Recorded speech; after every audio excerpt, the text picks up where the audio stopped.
Hey everybody, welcome back to Tim Travels. I'm Terry, your host. What is today? Today's the 20th. I think Thanksgiving's a week from today. So yeah, I just out running errands. But I wanted to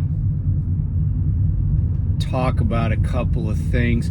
So a lot of interesting developments in the driver world, the non-domiciled CDL holders, enforcement action, stuff like that. I did see that I mentioned in the last video I did that the guy that runs, and by the way, I was told it was Myborg, not Meborg or Mayborg Trucking. Anyway, somebody made a comment. They said Myborg, so hopefully that's right, or maybe they're punking me. But anyway, so the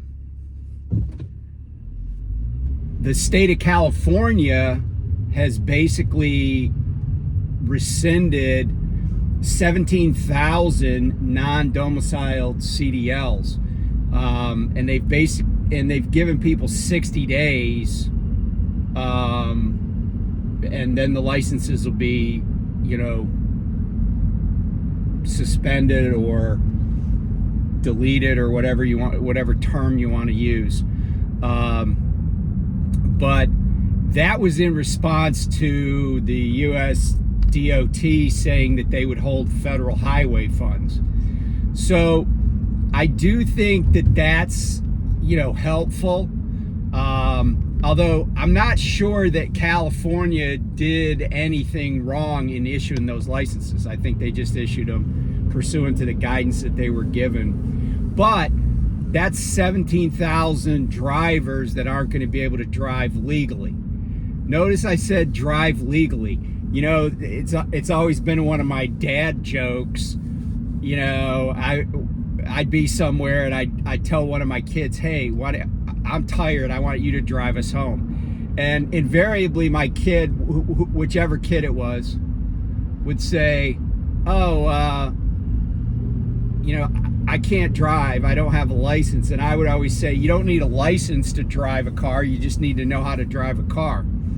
And that's true with a semi, right? You don't need a license to drive a semi, you just need to know how to drive a semi. And that's been the rub with all of these things. Like they could say whatever they want about, we're gonna get these drivers off the road, but without enforcement and without, checking everybody all the time, it's just not gonna happen. There's too much criminality in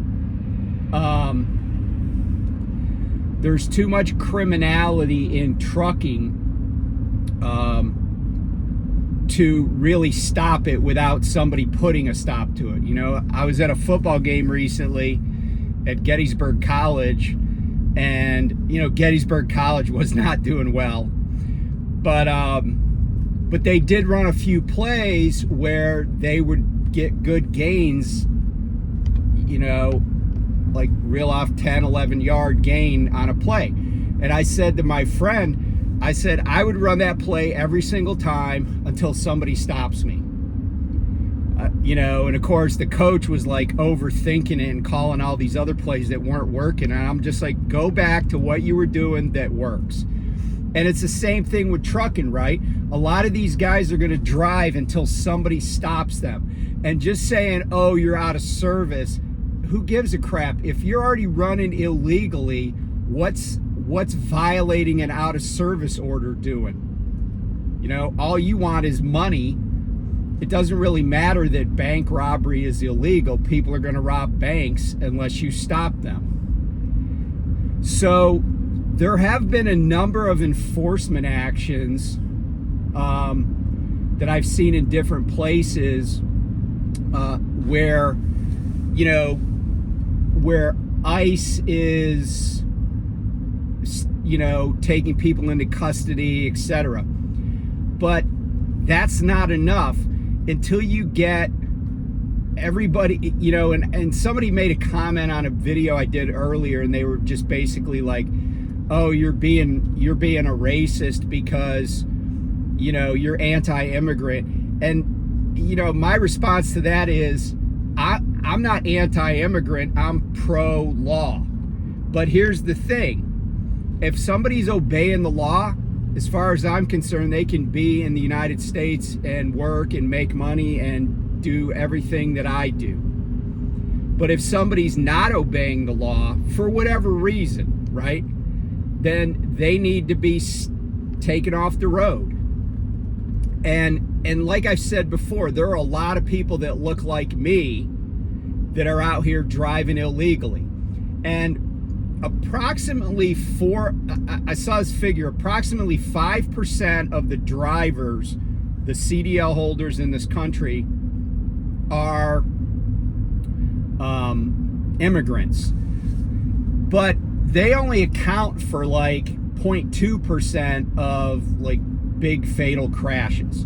In other words, it's really easy to like point to that incident in Fort Pierce, Florida, the incident out there in, you know, Rancho Cucamonga, or wherever that was on the 10 that I talked about recently. But the truth of the matter is that we got a problem just generally with bad drivers, people that are unlicensed, people that don't have insurance, people that don't have valid medical cards, people that don't have equipment that's safe.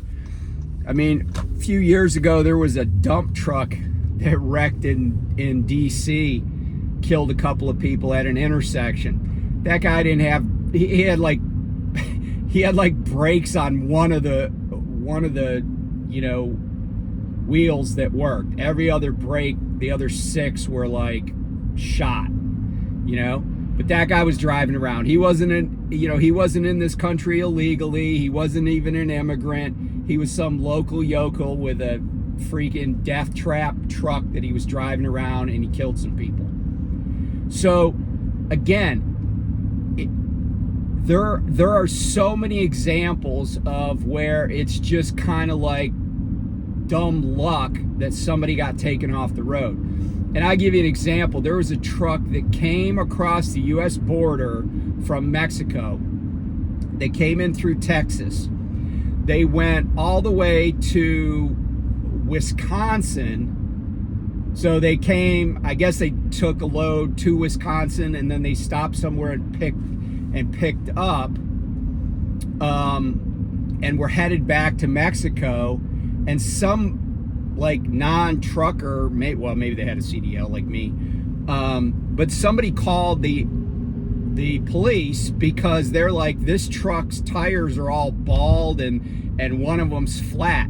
So the Iowa State Patrol tracks them down, and, you know, like out of the 18 tires on the truck, I think like 16 were like not in spec. So they put this truck out of service. But here's the thing. That truck came across the border, and I'm guessing that they should have been put out of service. They should have not been allowed to cross the border. In other words, there are already big backups at the border. But hell, if there are big backups at the border, then just do a DOT inspection while you're doing your customs inspection. I mean, and here's the thing. This truck was so obviously not DOT compliant that some person just noticed it while they were driving down the road. And, you know, if you've driven a truck before and you know what the standards are, you could spot trucks all the time. I hear trucks go by me on the highway with air leaks. I see trucks missing mud flaps. And those trucks should be getting pulled over, and they shouldn't be on the road. And, you know, if you got a truck that's running with a major air leak, that tells me a lot about that driver and about the company that they work for. And maybe it's themselves. But there just needs to be way more enforcement. And I know a lot of drivers are like, yeah, I don't need more DOT officers on the road. But eventually, if they take enough people off the road, if they, and I've been a proponent of this from day one, impound the trucks, impound the trailers, impound the loads. If you start taking $100,000 worth of cargo plus another, we'll just call it $100,000 for a truck and trailer, it's going to start adding up. Because even if the company that, is swapping out motor carrier numbers all the time, although now it'll just be DOT numbers because we're doing away with the MC numbers. But if these companies are just like, oh, I don't care if that truck got impounded, I'll just go buy another one. Okay, well, you could just go buy another one, but that load is not going to get where it was supposed to go. And brokers, and I know this, I have a friend who started a trucking company recently, and he's gone through everything, and we've talked about it. I've helped him with a couple of things. And, one of the things he says is that I have to be really, really careful and not make any mistakes, because if I do, a broker may be like, yeah, we're not going to use you anymore, or we're going to suspend your, ability to get loads from us for 6 months. And the other thing is, just like trucking companies rat out drivers to each other, and a lot of times it's unfounded. I've certainly talked about that, but these brokers are talking to each other, and they have their own trade organization. And so if you have a load that got confiscated because your driver didn't have a license, your truck wasn't DOT compliant, and somebody gets $100,000 worth of cargo confiscated and sitting in a warehouse somewhere, and they, especially if it was a refrigerated load, they're not going to use those people again. And if they're smart, they'll have a system in place that identifies who these people are. Now, certainly there's a lot of people hiding behind corporate names and corporate entities, and that's kind of the rub with the system, right? Like the United States has laws that allow people to have as many corporations as they want. And if you don't know that system, it's really hard to drill down and figure out who owns what. But the interesting thing is that it can be done. And I would guess with AI, it could be done quicker if the people in the government are really serious about safety on the roads. They aren't, but if they were, this could all be done. I had a guy create a computer program for me 12 years ago or so. And what I did is I gave him case numbers, and he swept every single day at like 4 a.m. He would sweep the court dockets for those case numbers. And any changes to those dockets, I would get a report on. So if a judge signed an order, or if somebody filed, an opposing party filed something, it would show up and I could know about it instantly. Well, that's certainly possible for all the stuff I'm talking about. Like FMCSA could be very, they could be on top of this stuff if they really wanted to be. But the truth of the matter is, they just want headlines. I saw an article about this was kind of on brand, right? But there were 3 people, all of whom had the last name of Singh, S-I-N-G-H, right? Different group of, or maybe, I don't know. I assume they're all related. In some way. But there were 3 guys, a truck driver named Singh, and 2 guys that owned a Canadian company that were both named Singh, and they were busted importing cocaine from the United States into Canada, and got caught at a border crossing by Canadian customs. But you know, again, trucking is, in many ways, it's organized crime, and the whole industry is just, it's a shame to say it, because I know there are a lot of hardworking people in trucking, but it's tough to find companies that are doing everything legally and ethically. And I'm talking about even big, well-known companies that'll like cheat drivers out of pay. They'll lie about stuff. They'll cover things up. I mean, it's just a sketchy industry, and you know, the government, even though it's highly regulated, and I've said this before, but even though it's highly regulated, like, the government doesn't really want to do the hard work to make sure that the industry is truly safe, and that all the people that are engaged in criminality are like rooted out. And you know, maybe it's like the mob, you know, like the mafia. They arrest hundreds of people, put people in jail, and you know, it still kind of just continues on, right? Like, it stays alive, and it's without end. Now, I will say that I think that it's kind of interesting, because I've been applying for jobs, and there are a lot of companies that, like, once they get my name and my phone number or my email address, I get stuff from them every single day practically. I mean, there was a company the other day that they must have sent me, in the past, like, I'll say 3 weeks, they must have texted and emailed me 24 times. And then I finally talked to them on the phone, and they were like, oh yeah, we need this. And I was like, nah, you're not getting that. Like, I didn't even, and I just said to the gal, I mean, she's like, no, I need this, safety's gonna require this. I'm like, nah.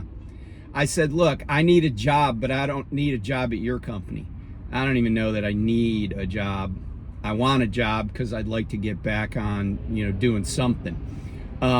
And I am applying for places outside the trucking industry, but I definitely am not going to probably drive a truck until after the first of the year, because I got stuff coming up I want to be home for.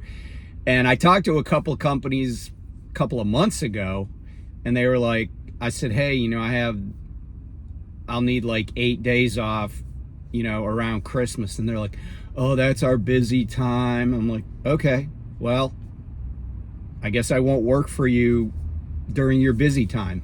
You know, it's like people have stuff planned, you know, but you want them to take a job, you know, figure it out. But I'm kind of at the point in my life, or my, like, I don't know, career progression, I don't even know what to call it, but where I'm like, you know what, I'm not gonna compromise. I'm not gonna just take one for the team. I'm not, you know, and even if I want to, you know, even if I thought I wanted to work for a company, if they're going to make it difficult, or I got to jump through a lot of hoops, then I'm just going to move on. And, you know, the other thing that's interesting is how, you know, I hear so many companies talking about how it's, you know, it's tough to find employees. But like, I've done job applications where, you know, you don't even get an email saying that they got your application. There's like zero feedback, and they don't really act like they give a crap whether you applied, even though they got a job posting, and even though you might be like super qualified for it. And it's just kind of interesting. But then a lot of these companies too are using these systems, and there's this one system, and I was just like, I've heard this, people say this before, but they're like, oh yeah, okay, they have you start the application, you put your name, you put your name and phone number and email, and then they're like, it's like upload a resume. Okay, so I upload a resume, and then it says continue on with the application. Then they're like, do you want to populate stuff using your resume? I'm like, yeah. And then it's like, okay, upload a cover letter. So I upload a cover letter, and all this information that I want to present to the company, to the hiring manager, HR, whoever it is, right? All the information is contained in the cover letter and the resume. But then they want you to fill in all the blanks. And at first I was like, oh man, and I would do it. And then now I'm like, no, I'm not even doing it. It's like, you know, either you asked me to upload a resume and a cover letter. I did that. So now I'm done, right? And if that's not good enough, sorry, because, you know, somebody at this company decided to hire this third party, you know, I don't know, job application company, or use their software or whatever. And I've noticed it in a lot of places. It's been a pleasant surprise when a company would be, because I go through a lot of like job boards or whatever. Not a lot, a few, I should say. But you know, it'd be like to apply, click here, and then they're just like, yeah, you know, a couple of pieces of information like name, phone number, email address. And then they're just like, yeah, upload a resume, or and the best one is when they email it. You know, and they're like, yeah, just email it to this address. I'm like, okay, cool, you know, like, and I don't know, maybe I'm just like a tech dinosaur at this point, you know, because I was kind of out of the game after I quit practicing law. But anyway, I do think that capacity is being reduced in the trucking industry. And it's because you know, I think there are a lot of companies that know that they have a lot of non-domiciled drivers. And I think some of these companies are desperate to hire. And I was talking to a company that I'm pretty sure, based on the accent of the recruiter lady, I'm pretty sure that they have a lot of non-domiciled drivers, or it wouldn't surprise me that they do.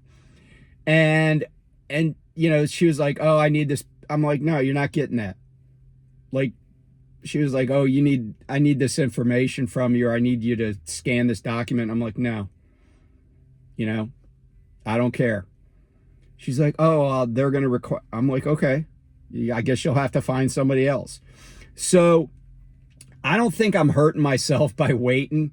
I don't really want to run over Christmas because I want to just be on vacation with my family. And honestly, I'm to the point where, you know, it's so funny because I have like this veterans person that's, you know, like I got hooked up with the state of Maryland, and they called me and they're like, oh yeah, we got this job. I'm like, I'm not working in a warehouse. And you know, and then she was like, oh, well, I noticed, you know, you have a law degree. I'm like, yeah, I practiced law for, I don't know, you know, 17 years or whatever. And she's like, oh, well, there's lots of law jobs. I'm like, yeah, but I'm not practicing law for $72,000 a year.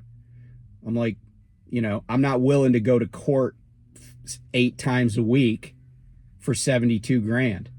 You know, it's not worth it to me. I'd rather make, you know, 35 grand being a greeter at Walmart. So it's just kind of, I'm kind of at an interesting point, but I will say this, and this is totally unrelated to what I've been talking about, but a lot of people recently have either commented or I've just read about them. Like, there was a guy that was driving a semi and somebody dropped a pumpkin off of an overpass and it went through his windshield. Now, he wasn't hurt, but in the article, it said the dude was 75 years old, right? 75 years old. And I'm like, who the hell wants to be driving a semi at 75 years old? And why is that guy have to drive a semi at 75 years old? Because I can't believe he's just like, yeah, I just do it to kill time. Because it was nighttime when he got hit. And I had somebody else that commented recently, and they were like, talking about a good job they got, but it was salaried, but they said they had to be gone, like 4 weeks at a time. And I was like, well, that's not a bad trucking job if you don't mind being gone. And he was basically like, I have no choice. I'm 68 and I'd like to retire by the time I'm 75. And I empathize with those folks, but my message is, there's a lot of people that I talk to, there's a lot of people that watch this channel that are quite a bit younger than I am. I'm 63. If you're 40 and you're driving a truck, do you really want to do that another 35 years and then have a pumpkin come through your windshield at night? I don't think so. So just, right now, just take action to make sure that doesn't happen. And it's going to be hard. It's going to be hard. The system that we have in this country, the rich get richer and everybody else just barely gets by. And income inequality is a huge problem throughout the world probably, but it's definitely a huge problem here. And I was it's kind of amazing to me about like how many people have to like work jobs they really don't want just so they can have health care. But I just strongly encourage you, figure something out as early as you possibly can, and and prepare yourself. Because a lot of when I was 23, I didn't know how long I was going to live. I didn't put a lot of thought into it. But I had a job where, like 3 hots and a cot, right? And I had benefits. And I just stuck around long enough to get a pension and have good benefits. But a lot of folks don't have that. And so, planning ahead is like super important. I think there's a lot of guys out here on the road, and I say out here on the road, I'm sitting here in my car, but there's a lot of people out on the road that are just living for today. And my message is, you're probably going to end up my age.